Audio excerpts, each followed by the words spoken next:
আসসালামু আলাইকুম। আমি জেসমিন নেওয়াজ আমার কুকিং চ্যানেল থেকে আপনাদেরকে জানাই স্বাগতম। আজকে আমি আপনাদের সামনে নিয়ে আসলাম এখানে vegetable chicken soup. Vegetable chicken soup বলতে আমি শুধুই ফুলকপি দিয়েছি আর চিকেন দিয়েছি, দিয়ে সুন্দর করে এই সন্ধ্যার নাস্তা হিসেবে খুব সুন্দর একটা আয়োজন মনে হচ্ছিল। সাথে আরও অনেক কিছুই আছে, আর সেইটা আর আপনাদের সামনে তুলে ধরলাম না, কারণ আমার এখানে রেসিপিটা দেখাতে হবে। সেই চিন্তা করে আমি এখানে 1 লিটার পানি নিয়ে নিলাম।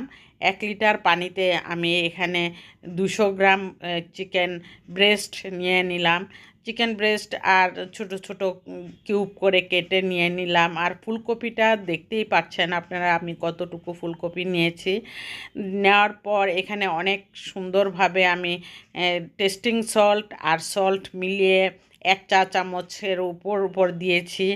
আর দিয়ে দিলাম এখানে সিদ্ধ হয়ে আসছে প্রায় অনেকটা চিকেনটা আর ভেজিটেবলটা সিদ্ধ হয়ে আসার পর এখানে আমি টমেটো সস দিয়ে দিলাম। টমেটো সস দেওয়ার পর কালারটা খুব সুন্দর আসে, আর সেই সসটা দিলেই কিন্তু টেস্টও অনেকটা বাড়ে। আর টেস্টিং সল্ট না দিলে কিন্তু চিকেন স্যুপ মজাই লাগবে না।